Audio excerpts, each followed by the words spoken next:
Here we go. There's gonna be spoilers. That's it. Now don't nobody want to listen. Everybody knows the way. What is going on, ladies and gentlemen? I'm your host, JLW. Thank you for joining me for another episode of Stand on Business, episode 52. And before we get into this, I want to be clear on what we're doing here. In this episode, it's not about breaking down the story. It's not breaking down the plot. It's not about giving you my review. I really just want to talk. I want to talk about the characters because just like words in a script, nothing is wasted. We know that in every script, every word is put there for a reason. Usually a good script, every word is put there for a reason. It provides some sort of information. There's a reason that the character said it that particular way or included that particular phrase or mentioned that specific word. Same thing with characters. And this movie is full of so many diverse, beautiful, well-written, well-rounded characters that I just want to talk about why Coogler had decided to include these characters. We've been gone a long time. We back now. What I want to talk about is the characters. So let's get into the characters because we've already mentioned a few names. And of course, we're going to start here with Michael B. Jordan in the dual role of Smoke and Stack. You twins?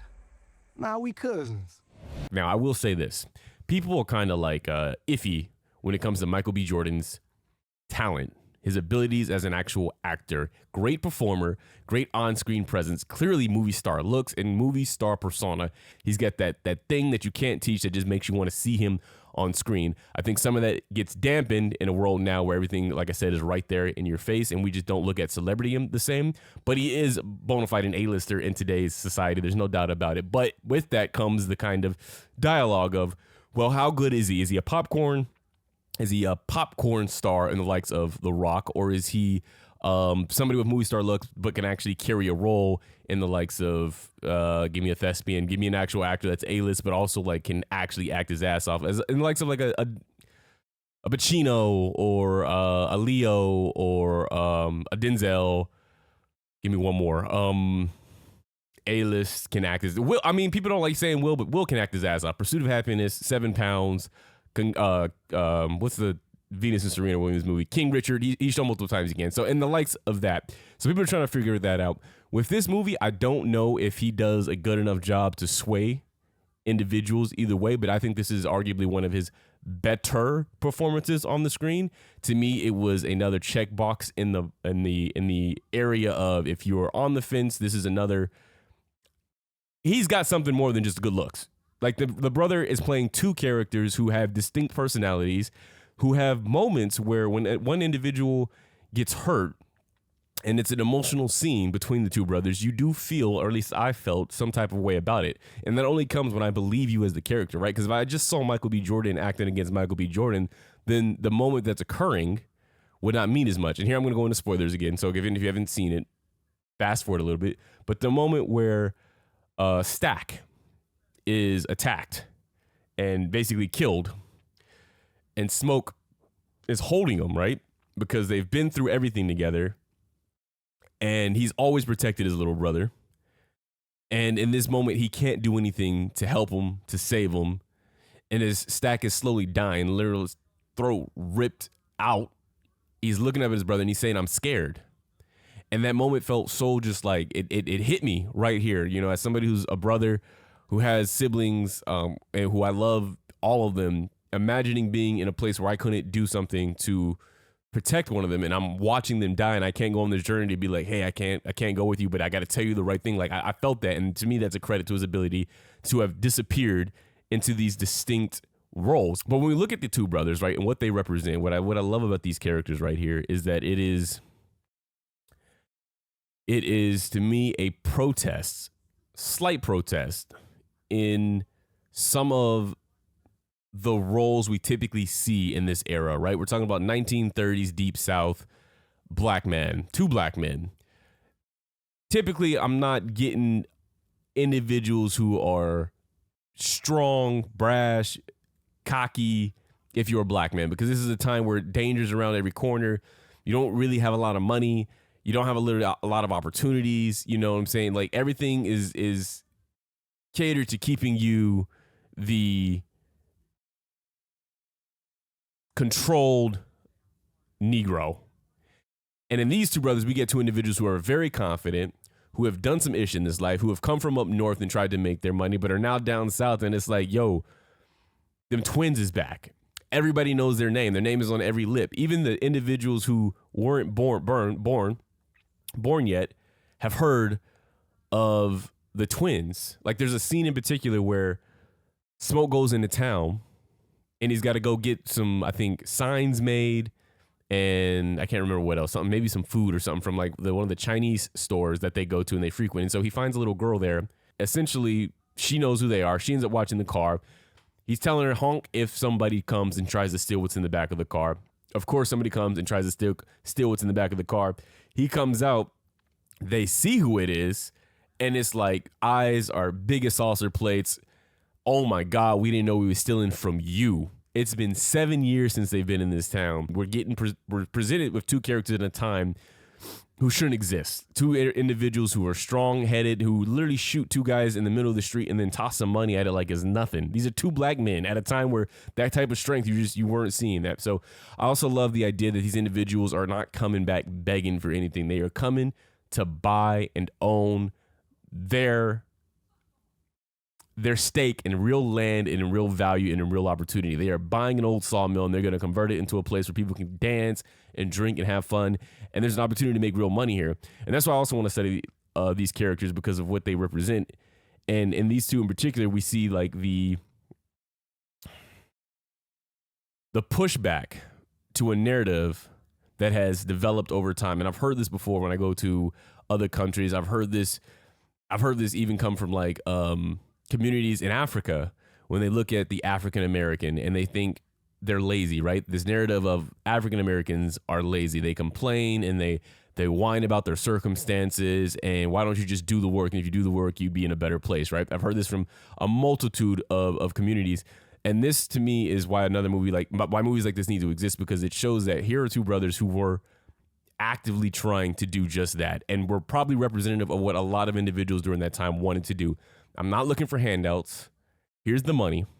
I want to build my own, and in generations pass it down just like so many other communities get to do, so that people aren't living in poverty, so that my family can take care of themselves, so they're not having to beg for an opportunity, so they're not having to cry out for racism because I was given it a fair shot. And what we're seeing in this movie as it unfolds is, one, when they open the spot, the individuals, the clientele that they want to serve, which are members of their community, right? Because this is during segregation, so you can't serve anybody else's community.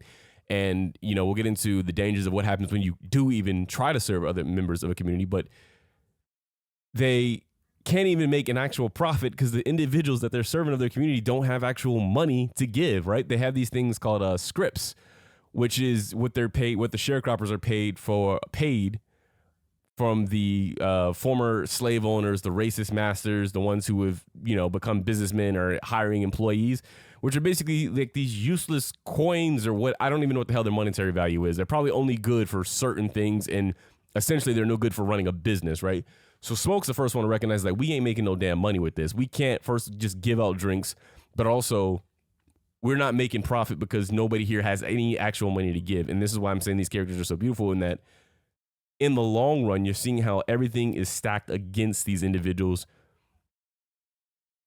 to succeed, even outside of what comes later with the Ku Klux Klan. In this moment right here of I'm opening a legitimate business, even if it's through illegitimate means, I'm opening a legitimate business and there's no profit to be made because y'all have forced the circumstances around us to be so that nobody in the community that I'm serving has money to give.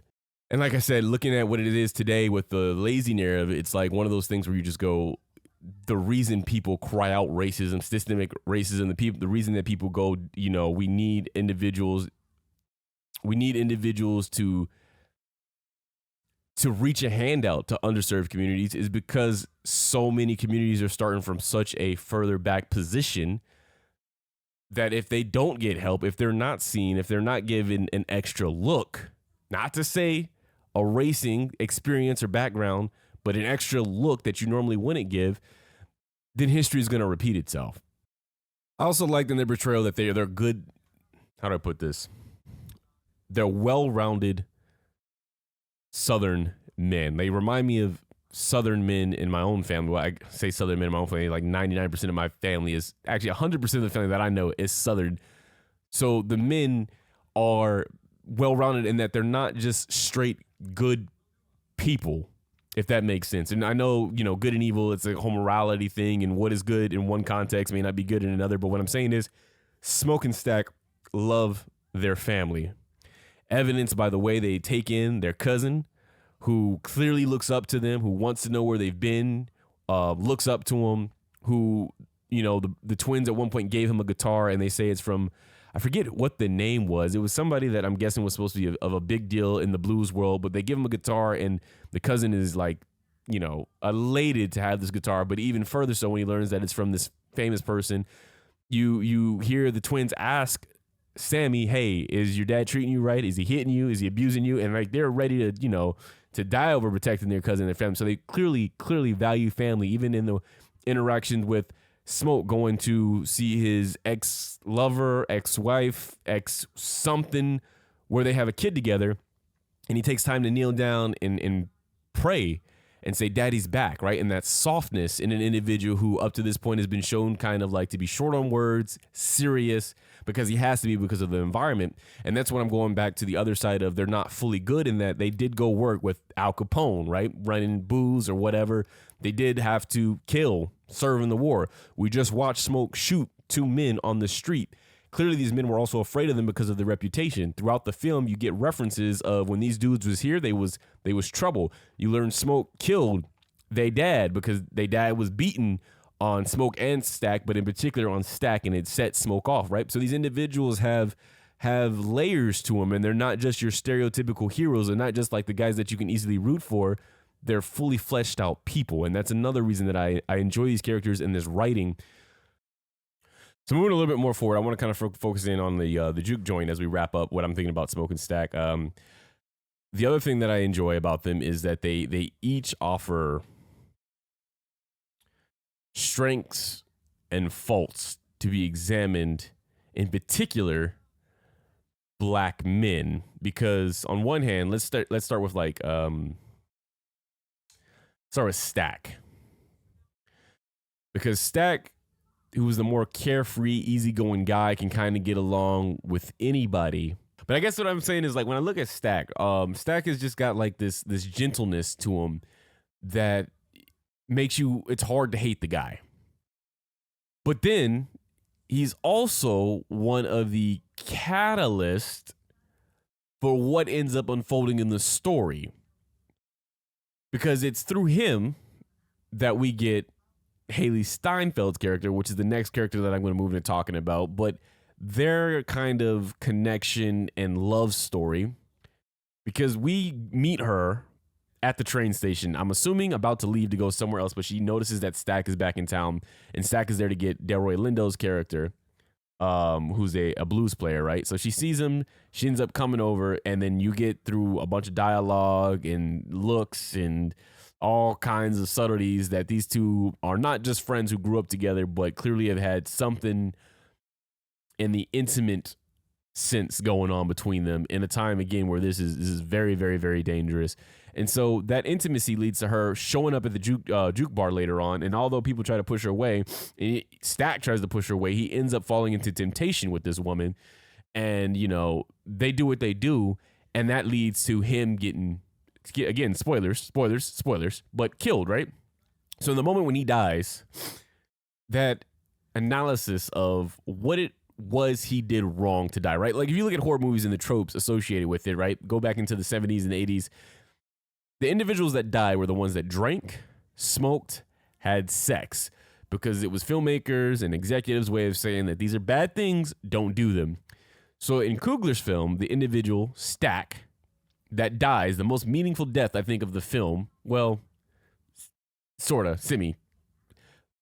One of the first meaningful deaths that we see in the film, he dies because he succumbs to a woman that he sent out to try and help their business, he sent out, but also she volunteered, and also she kind of demanded that she was going to go out, and then welcomed her back in when before he had said, we're not doing this. We're not together. You need to leave. She decides not to leave. He keeps pushing back. She keeps pushing back. And then she finally after pressuring him, says, you know, you've robbed trains, you robbed banks, and you can't rob this for one night.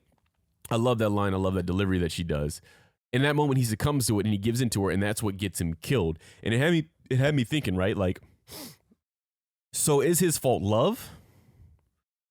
Is his fault lust? Is his fault physical intimacy? Or, and you got to look at this because it's the 1930s and the interracial relationship, and the entire film, the entire buildup between these two has been everybody telling her, go, get rid of her. Smoke looking at him like, yo, like, we don't need this, get her out of here.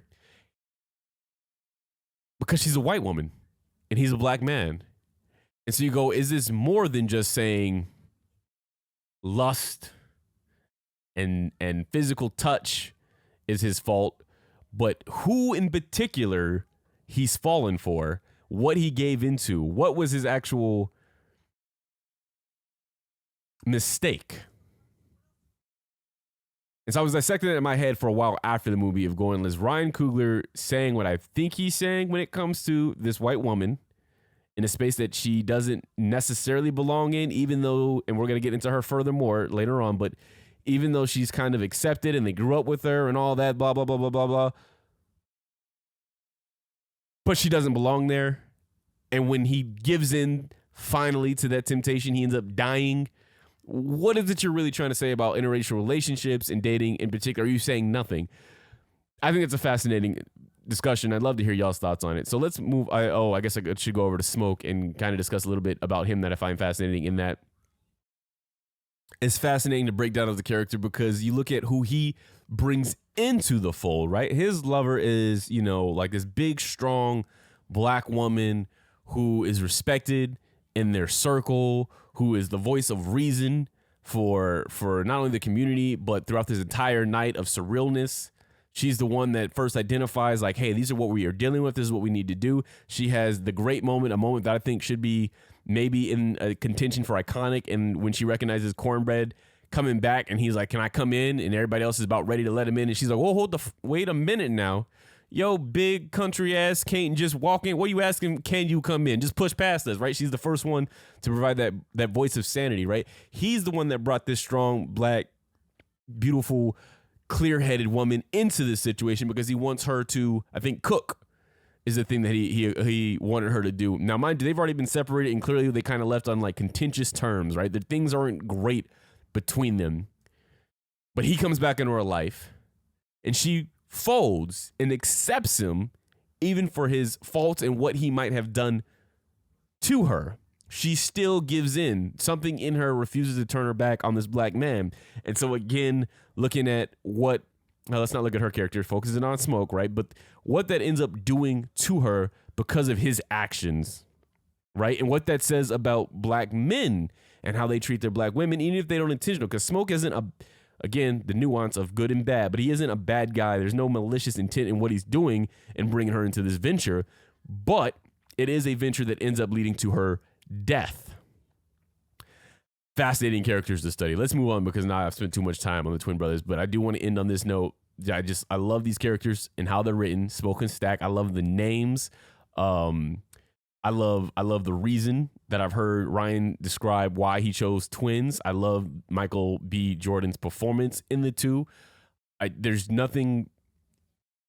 They pop off the screen. That final shot of Smoke in the wife beater, and he's mowing down the KKK, and just like that is such a great Rambo action movie moment. Moving on, another character that I wanted to dissect, like I said, was Hailee Steinfeld's character because she's also one of the most fascinating inclusions in this film because for the majority of the cast, it's black, right? It's 90% black outside of the Chinese family that owns the store that seems to be kind of the go-between between the blacks and the whites, but also the friendly with the blacks. As far as I can tell, they seem to be pretty friendly with the black community.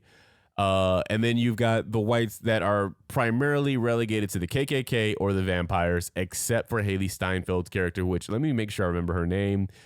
It's crazy that she's not top billed up front here on IMDb. Usually, and from all the ads I've been seeing, she's been at the very top. Here we go, Mary. And Mary is a complicated character in that she was raised around black people because I think she said her mom's dad was half black. And I'm not gonna lie, the first time I heard that line, I was like, wait, what? And I had to replay it in my head. Your mom's dad is half black. And I'm just like, what? But anyway, the entire movie, like I said before, she's being pushed away by everybody. Anytime somebody sees her, they're like, yo, whoa, I think you're in the wrong place. But nobody wants to do too much, even in the way that they're interacting with her, even though that she's family and they're being soft with her from that regards of like, hey, I don't think you should be in this area. Hey, ma'am, are you lost? There's still that carefulness in that she's a white woman and they're like, we don't want to do too much that could also lead to us hanging from a tree or something like that, which is just an unfortunate truth. But her inclusion in this film got me going. When he was writing the script, why did he feel that it was impossible to tell this story without including a white woman? What is it that he's hoping to tell with her story? And so I've been, like I said, trying to piece together, figure out what it is that her character really stands for. And, you know, there's the first theory that I presented to you in that the fall of Stack is through Mary and her, you know, succumbing to being turned into a vampire, being the one that's first let in to the juke joint. And she's the one that literally gets the juke joint shut down because everybody figures out what happened to Stack.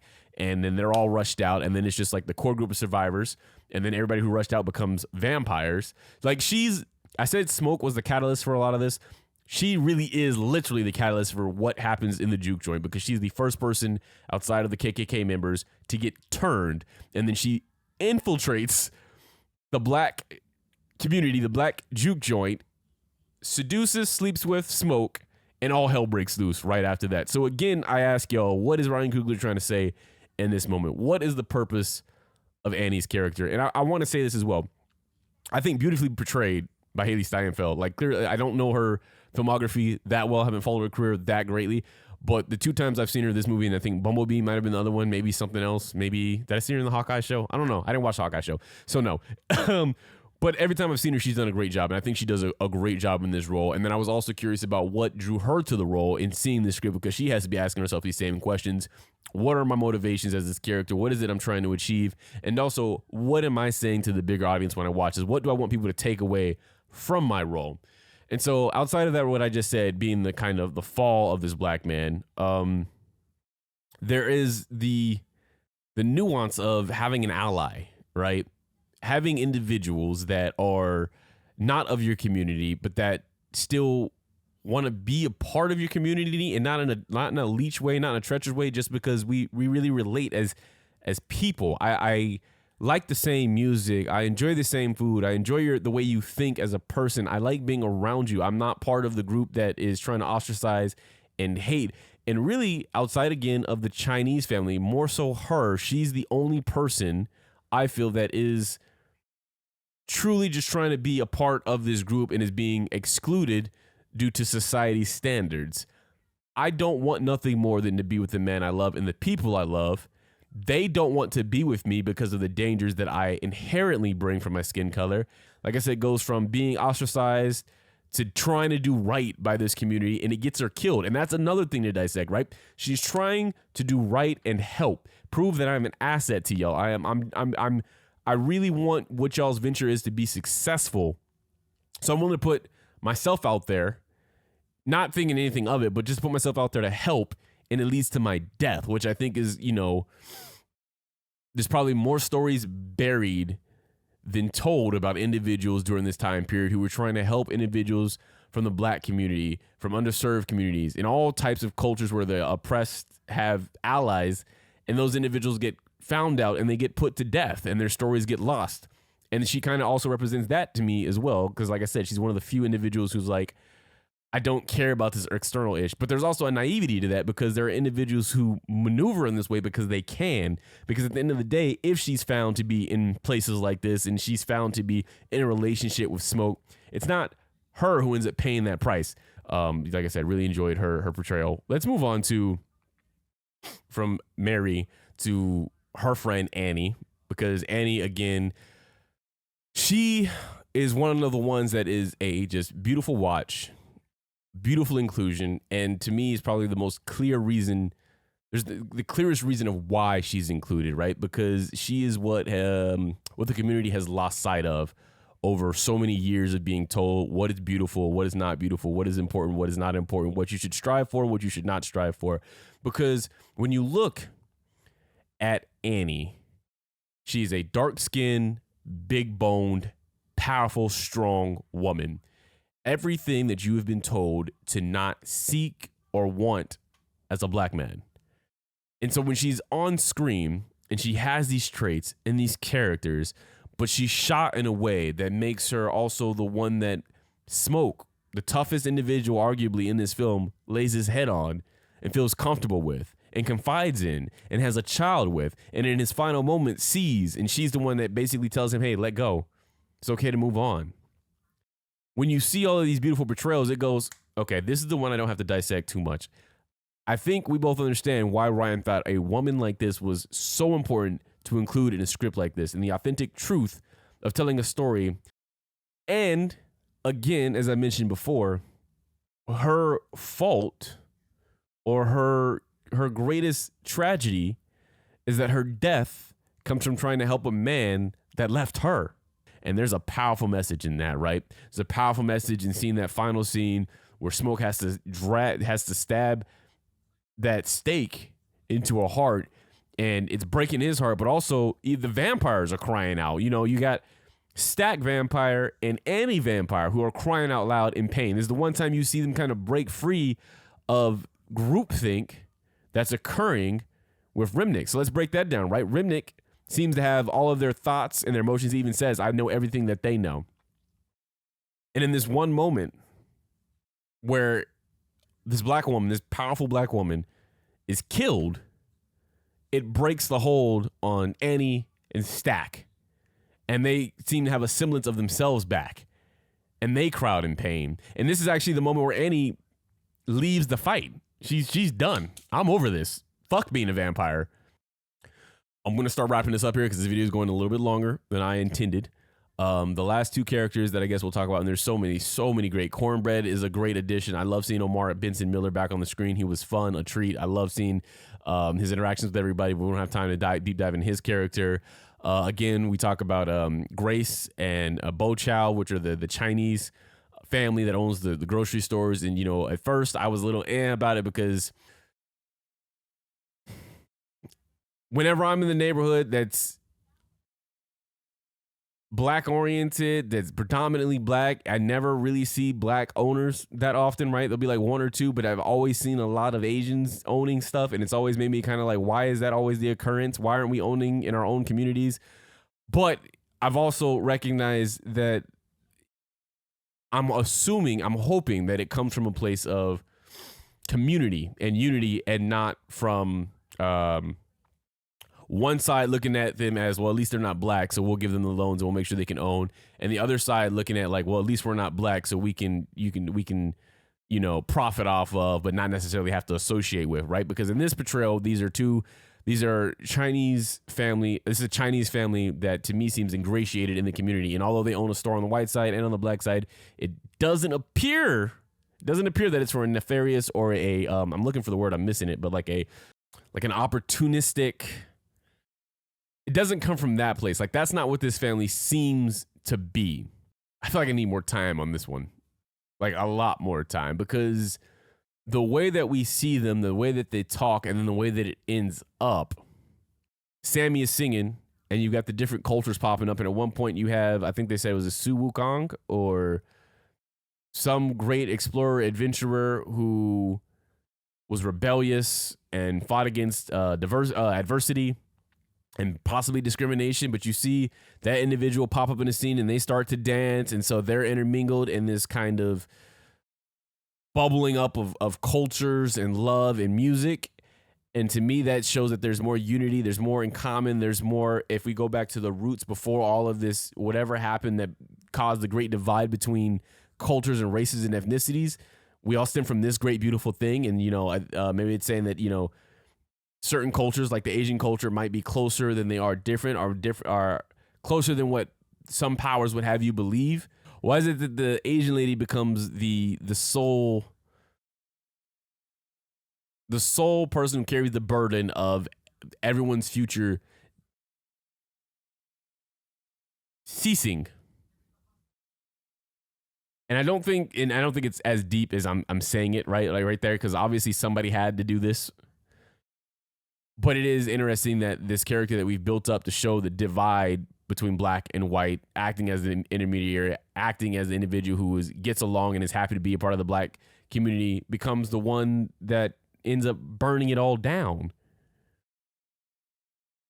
We don't have enough time to deep dive that one, but it's just food for thought, right? I'm sure somebody has like a better answer and explanation than I right now. I loved, Jack O'Connell's Rimnick. Rimnick is probably one of my favorite villains. When I walked out of the theater, I was thinking of like my 3 favorite individuals on screen, and Rimnick was one of them. I enjoyed the portrayal of this Irish vampire, and of course we know some of the history of, when it comes to Irish and black people and some of that camaraderie that's been shared between the two because of oppression. And then to have him play this character that is essentially saying like, look, I'm gonna keep it real to you.